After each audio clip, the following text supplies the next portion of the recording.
Bom dia, boa tarde, boa noite, meus amigos. Hoje eu vou estar fazendo aqui para vocês uma lista com os piores celulares para você comprar hoje em dia, para você não ter problemas, não cair em golpes e etc. Só que assim, vamos ser bem claros no começo. Os celulares que eu vou falar na lista não são necessariamente celulares ruins, só são celulares que estão extremamente fora do preço que deveria estar. Seguir a lógica mais ou menos assim. Você vai lá, você vai comprar, sei lá, uma Pop 110. Você pagar umas Pop 110, 10 mil reais, é um bom negócio. Agora, se você quiser pagar 25 mil reais, não é tão interessante assim. E assim funciona para os celulares também. São celulares que podem ser bons se eles estivessem na faixa de preço certa.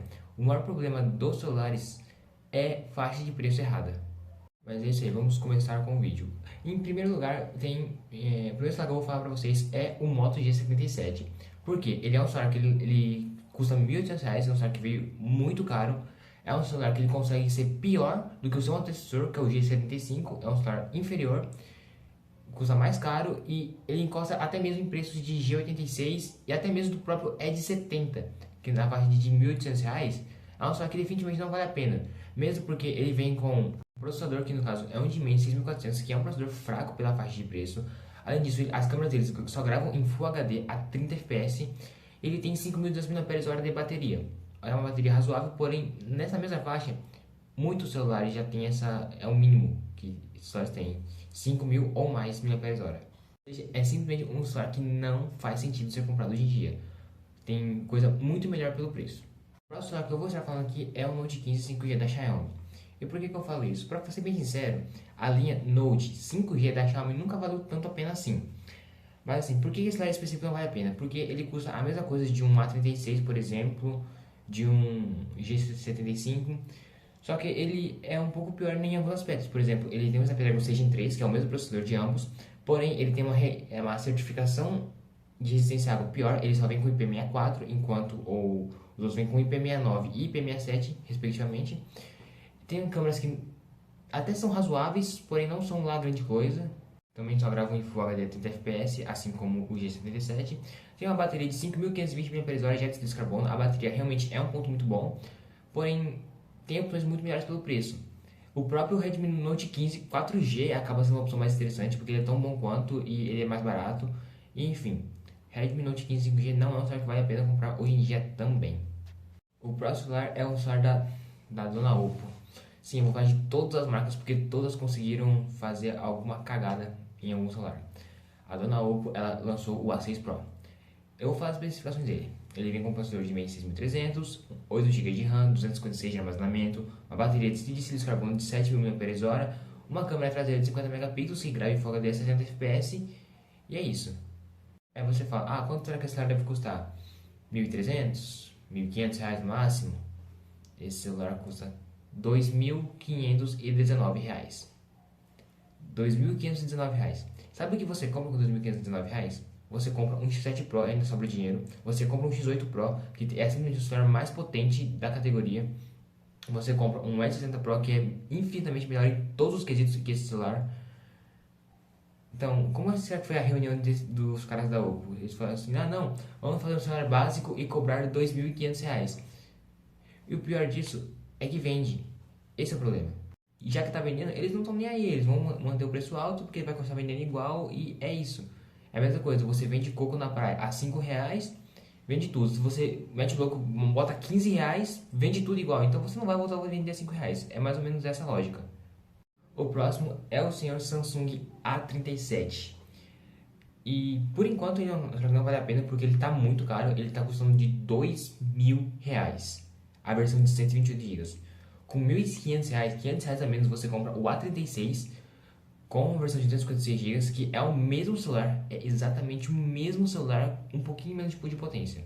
Vai te atender tão bem quanto, as câmeras são tão boas quanto, a construção tão boa quanto, mesmo porque a Samsung, desde o A34, ela usa a mesma carcaça de celular. Então assim, é um celular que vai te atender muito bem e não tem sentido nenhum você comprar o A37, porque o A36 vai te atender tão bem quanto.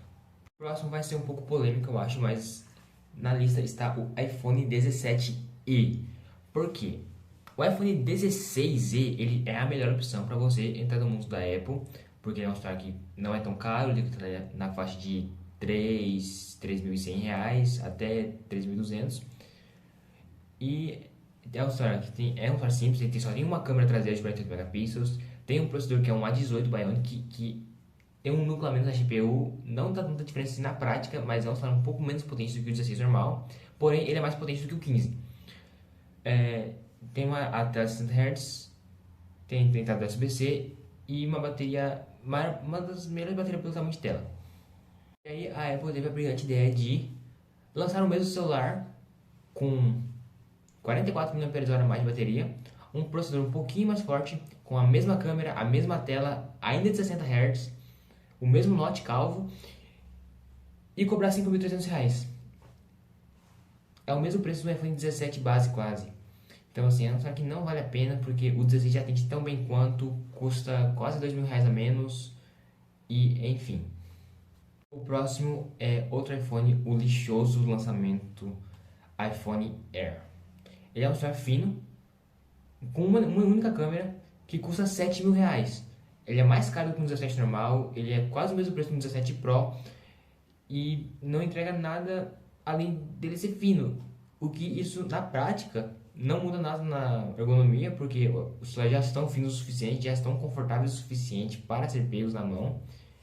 Além disso, ele tem uma bateria de 3.149 mAh. Isso é menor do que a bateria de um iPhone 13.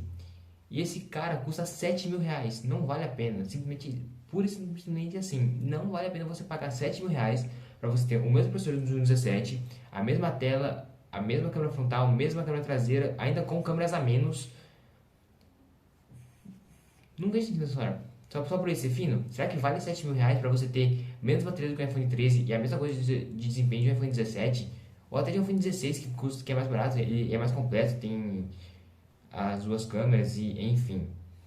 O próximo é uma marca que chegou recentemente no Brasil, mas até agora vem decepcionando bastante nos lançamentos, que é a Jovi ou Vivo lá fora. Hoje eu vou falar especificamente do Jovi V50 5G, porque ele é um celular que ele é muito caro e não entrega nada além dos concorrentes para ele justificar o preço. Ele tem uma câmera que é muito boa para fotos, porém para vídeo não é tão boa assim, tem opções melhores. Um processador que é um Snapdragon 7 Gen 3, que não é tão potente, mas também não é fraco, tá ali na média. Só que ele custa R$ 3.600. E realmente eu não acho que justifique esse preço, mesmo porque nessa mesma faixa de preço você compra um Poco X8 Pro Max, que tem simplesmente um Dimensity 9500. Então assim, é difícil justificar o preço desse celular. Por mais que ele grave em 4K e tenha 6.000 mAh de bateria, uma construção muito bonita, mas R$ 3.500 definitivamente é muita grana para esse celular. O próximo é o senhor Motorola Signature, que ele é um celular muito bom, o Snapdragon 8 Gen 5, extremamente potente, tem a tela AMOLED 165 Hz, porém é um celular que está custando ali de 6.500 a R$ 8.000, tá muito caro. Tudo bem, eu entendo que ele é lançamento, e enfim, ele é uma família nova de celulares da Motorola, enfim. Porém, R$ 8.000 é muito dinheiro. Ele tem uma construção muito bonita, a Motorola acertou muito no visual dele, porém, o que eles mais prometiam eram as câmeras, que as câmeras não são nada muito espetacular. Não são ruins, elas até gravam em 8K, mas não são nada espetaculares. Então assim, é um pouco difícil de justificar os 6.200, 6.500, R$ 8.000 que ele está custando. Mesmo porque mais barato que isso você encontra o X8 Pro Max, que ele tem câmera pior, mas é mais potente. Você encontra o próprio Edge 70 Pro, está sendo uma opção mais interessante do que ele. Não que ele seja ruim, porém, tá muito caro. Pura e simplesmente assim. Mas é isso aí, galera. Essa foi a lista. Espero que você tenha gostado. Se você curtiu, se inscreve no canal, deixe seu like e até o próximo vídeo. Valeu!